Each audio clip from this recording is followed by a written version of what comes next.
Willie D Live. What's up, family?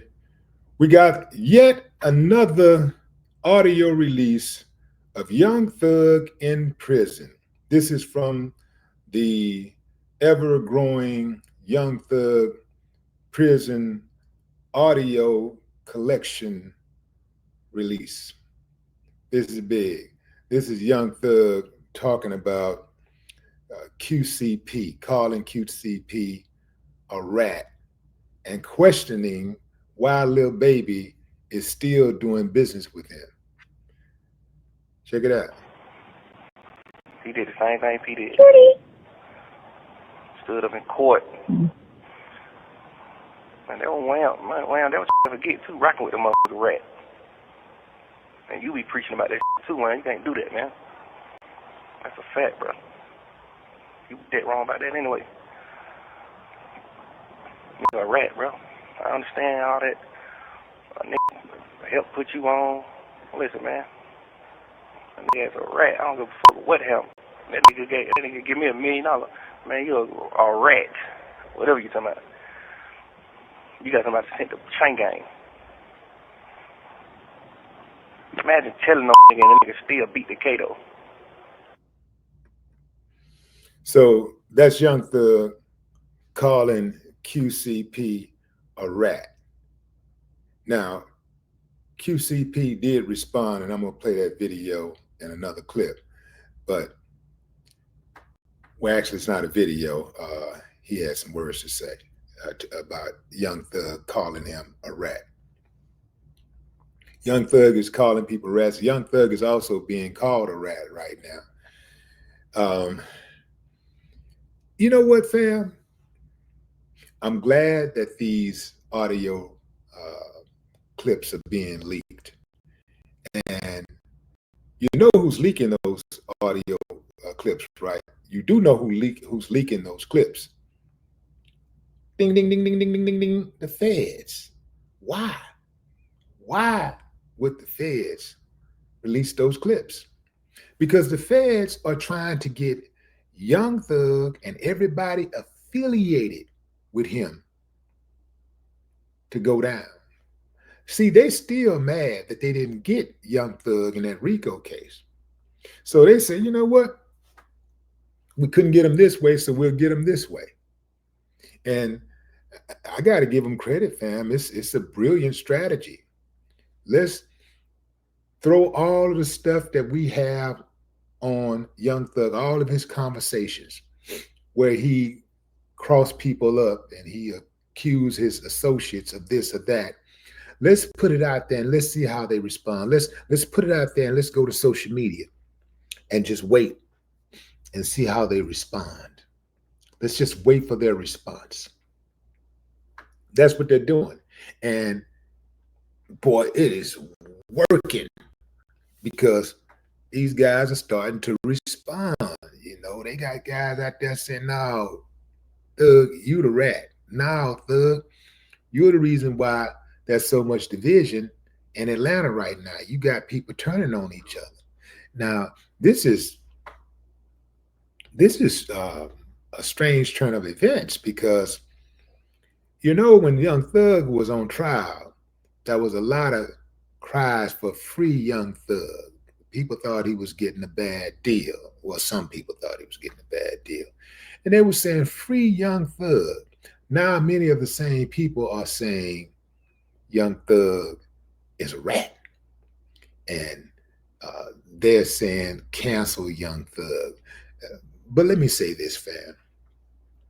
We live in a type of society where as long as you perceive to be winning, you ain't got to worry about being canceled. Ain't nobody canceling nobody unless that person don't have movement. If you have movement, you're not going to get canceled. Americans don't have enough integrity to cancel someone who is winning. It doesn't matter what kind of person that person is. It don't matter if they're a snitch or not. As long as it looks like they're winning, they're going to stay behind them. The moment it looks like they're losing and There is nothing that they can do about it. Whether they support him or not, they're going to lose anyway. Man, you're done. You're done. That is why one should always maintain his integrity. Sold not for sale over here. See, because what goes around comes around. All of these dudes talking this street stuff, real street dudes know that the streets are overrated. See, that's why I said I'm glad these tapes are coming out. I'm glad that these leaks are being disseminated, because these youngsters need to hear what's really going on. They look up to Young Thug. They look up to a lot of his affiliates. A lot of those dudes who was on trial, they look up to him. Some of those dudes who are on trial saying, yeah, I'm snitching. And if they didn't just straight up say I'm snitching, you watching them snitch. You're listening to them in the interrogation room, how they sound when it's really going down. You're watching them on that stand, telling. See, the streets don't really have a code anymore. Ain't no code in the street. If you got a code, it's going to be between you and your buddy, not the streets. And you don't have to be in the streets to have a code. Okay? So real dudes, real street dudes know that the streets are overrated, and real street dudes don't even brag about being from the streets, because shit is traumatic. You start thinking about some of the stuff that you survived, and you just be like pinching yourself. Sometimes you wake up and you just pinch yourself. You be like, you're so grateful. You're like, damn, boy. And when you look at these dudes celebrating this street culture, you go like, what is that all about? You know, being in the Ghetto Boys, the goal for us when we made our music was to give people information and instructions to help them navigate through this wild, crazy, beautiful world. Now that's a statement that I've been able to refine down the line, but that's what we were doing the whole while, giving people information and instructions to help them navigate through this wild, crazy, beautiful world, because all of us were from the streets. And we were talking about how to survive the streets, not how to do things purposely, go out of your way to do things to put yourself in a deeper hole. We wasn't glorifying the street life. We were chronicling the street life, telling you this is what it's like. This is what I went through. And you don't want to go through this. This really ain't for you. But somewhere down the line, the message got lost in translation. Just like the biggest song that we did, Mind Playing Tricks. I've heard a lot of dudes say, man, I went to jail selling y'all. I went to jail listening to y'all music. Man, that was my song, man. I went to jail. How you go to jail listening to that song? Because that was a cautionary tale if I've ever heard one. That song was all about being careful about how you move around in the world. You think it's one thing and it's really something else. I told you I make big money. I drive big cars. Everybody know me. It's like I'm a movie star. They love that. But they forgot I said, but late at night, something ain't right. I feel I'm being tailed by the same sucker's headlights. That means I got reservations about this lifestyle that I'm living. You really want that? You really want to be so paranoid that you think killers coming to get you and 3 blind, crippled, and crazy senior citizens jump out the car? You really?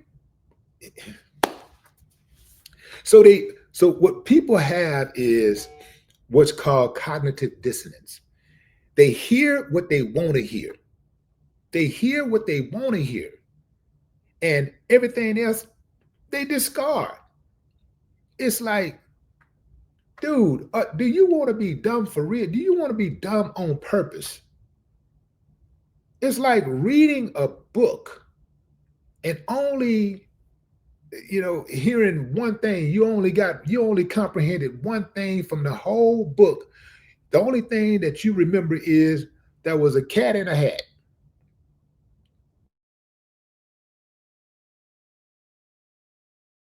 That's it. You don't remember nothing else that happened, and then you can recall. And that's how a lot of these dudes are moving around in the world. When it comes to these streets, all they remember is getting the money. All they can think of is how to get the money. They do not think about the consequences. They do not think about, okay, we getting 10,000 out of this. We might get 10,000. I think it's 10,000. They say it's 100,000.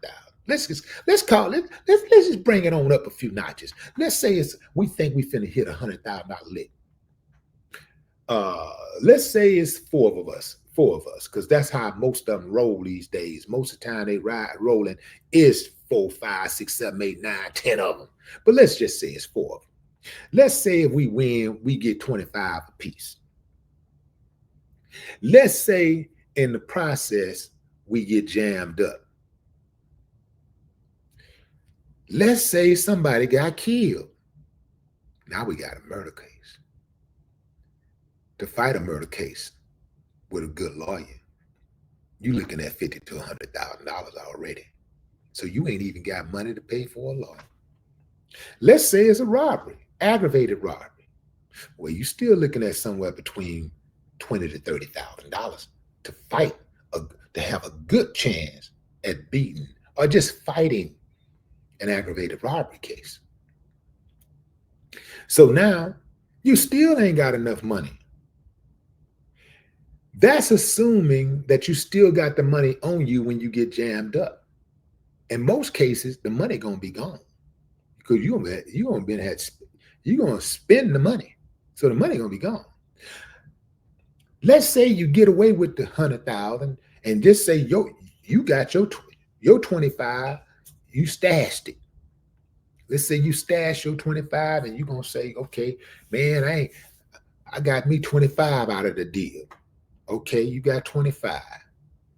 Let's say you stashed it. Let's say you decide, I'm going to go cheat. I'm going to give me a court-appointed lawyer. Man, I got to get something out of this. I'm going to give me a court-appointed lawyer. I ain't spending no money. Let's say you end up with a 10-year sentence. So that means if you got $25,000 out of it, and you got a 10-year sentence, that means you made $2,500 a year off that lick, because 2,500 times 10, 2,500 times 10 is 25,000. So that means you made $2,500 a year. If you did it 1 year in jail, if you did 10 years in jail, that means you made $2,500 each year. See, people don't look at all of that. They just look at what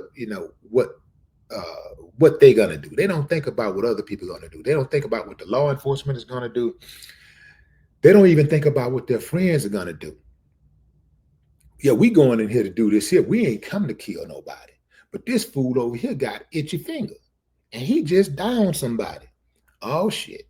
The robbery turned into a murder.